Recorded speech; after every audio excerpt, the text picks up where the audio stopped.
Hey guys, what is up? It's Dusty here and welcome back to another episode of the Daily Crypto News. And oh boy, do I have some juicy crypto news for you guys today. As you guys have most likely already heard, there's a lot of speculation right now about whether or not there's a very big collapse coming or happening. To be a little bit more specific, there's a ton of attention which is being brought right now to the stock market, showcasing, okay, trillions of dollars are being lost right now.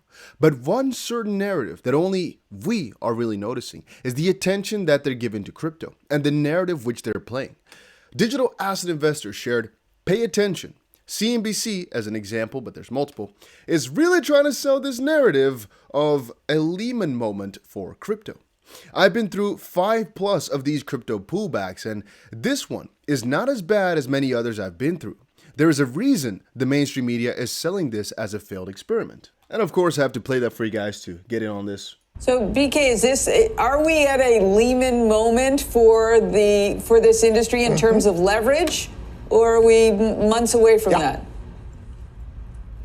So months away. We're probably months away from the Lehman moment, and meaning, that kind of one last flush down, somebody big goes bankrupt that you never expected.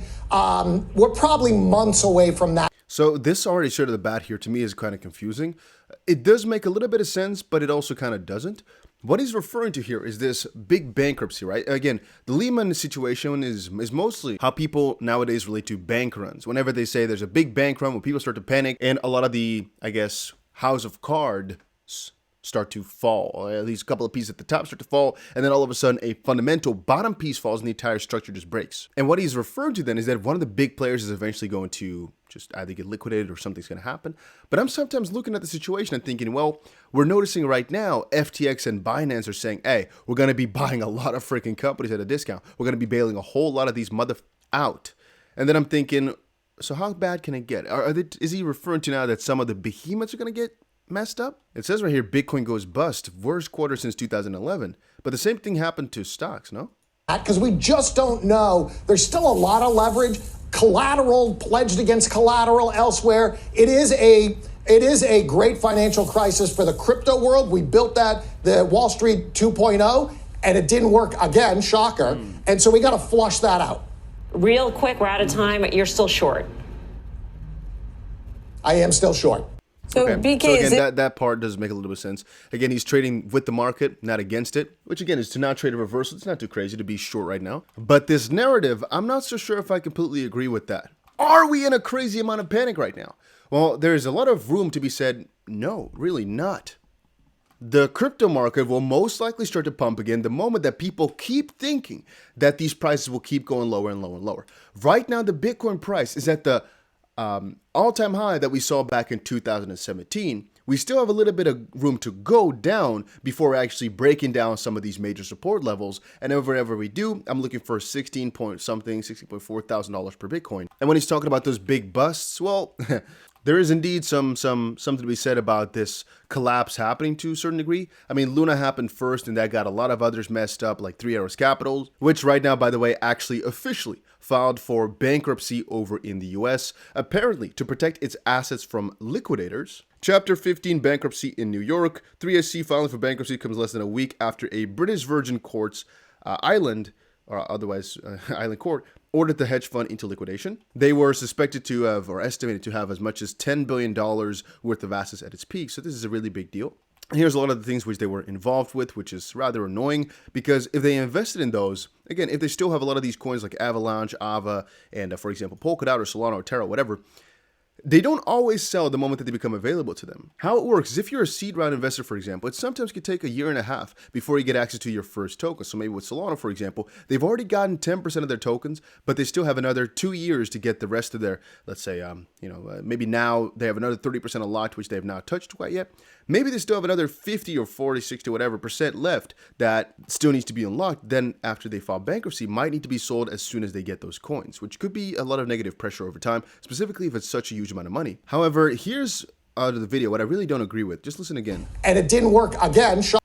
He's talking about it didn't work again, right? He says Wall Street, and then we have Wall Street 2.0. We built that with the crypto space, Wall Street 2.0, and it didn't work again. And so we got to flush that out. But to flush out leverage, maybe that's what his point is, that it's needing a little bit of crash, little correction before it faces back to the upside. Not exactly sure, but I thought this video was interesting because you see the narrative they're trying to push. Then again, fast money is not my most reliable source where the price is going to go. Usually I try to do exactly the opposite of whatever they say. Again, I told you guys before, Jim Cramer said Ethereum can easily pump another 40%. What did we do? We shorted, or at least we went out. And then he said Ethereum's going to pump like crazy. What did we think was going to happen? Well, things went down further. Then he later on said like this should be the real dip, and I told you guys, well, it looks as if it's a dip, but Jim Cramer's saying it's a dip, so most likely we're not done just quite yet. And look at us 3 weeks further. Just to kind of, I guess, summarize what I'm talking about here.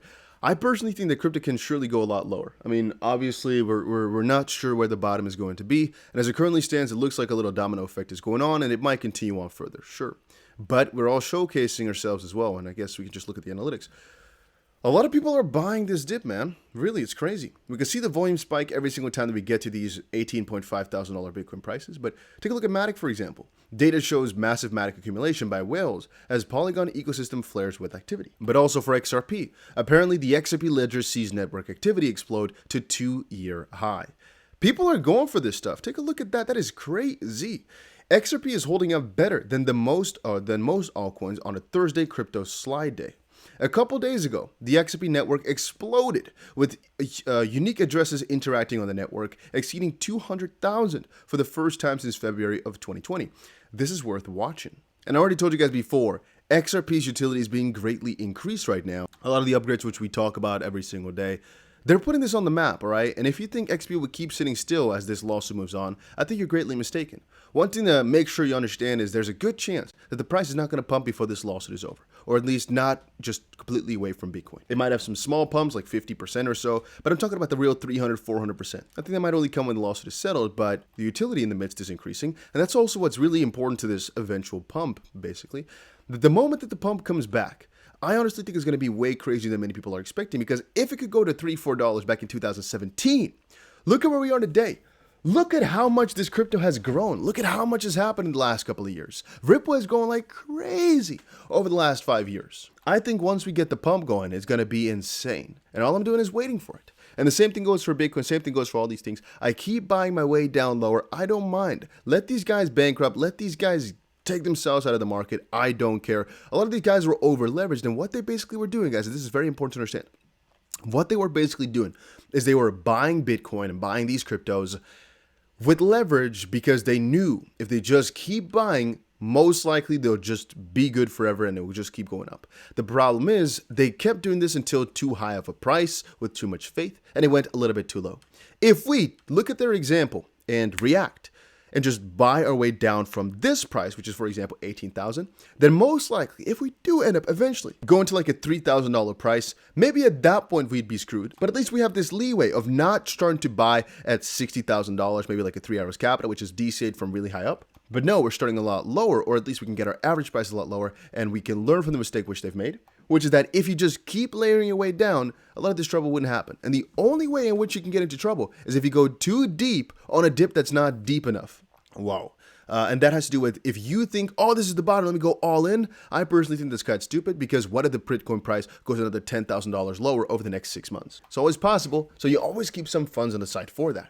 And if you're over leveraged, you have too much money in the space, sometimes you're not able to buy yourself out of these situations. That's when you get liquidated. Or if a lot of money that you threw into, for example, Luna, Terra, whatever, messes up, specifically if that was money you borrowed, you might also get into a kind of stingy situation, but you guys get the idea. So right now, again, I'm following the whales, right? Data shows massive Matic accumulation by whales as Polygon ecosystem flares with activity. Same thing goes for XRP right now. I'm buying a lot of coins, man.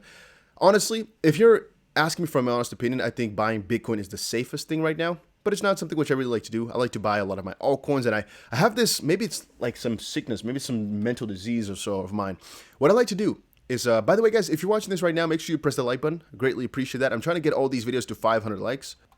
Should have said that at the start of the video, stupid ass me. But I have this strange goal of mine, this obsession of getting certain round amounts of coins. For example, this is just an arbitrary example, right?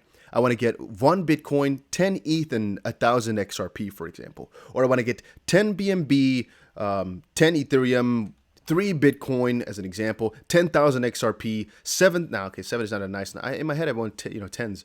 10,000 Cardano and so forth and so on. You guys get the idea. I want to have 100 Solana or so and so forth and so on. Or I'm just thinking, let's say you have a $100,000 bankroll. I just want to have $10,000 in 10 different cryptos. I have this sort of pressure on me to get that done. You know why? I think this is actually because I've been in the space for so many years, almost a decade now. I've noticed that you never buy enough when the dip is there. Back in 2017-18 as well, I was like, I should just buy a lot of altcoins, right? But I'm too scared. I'm like, no, I should stick with the safe ones, Bitcoin. And then I see a lot of my friends take these tens or hundreds of millions of dollars home, and I'm thinking, oh, wait a minute. You should just indeed risk the biscuit when the bull market is there. But right now, when you're preparing for the bull market, you buy a lot of these coins which have a good potential to go crazy in the bull market. So am I going all in on altcoins? I don't think that's smart. I think if we're making a choice, Bitcoin is the best one to go for in terms of the masses. But if we're doing the math, in about, let's say, 1 year's time, right? 12 months, I think XRP will greatly outperform Bitcoin's price. And so for that reason, it's not really too stupid to just buy myself XRP rather than Bitcoin. But yeah, that was it for today's video. A little update on some stuff. I have a lot more crypto news videos coming out today as there's a lot of stuff going on. So make sure you stay tuned for those. And I'll see you guys again in another crypto video later today.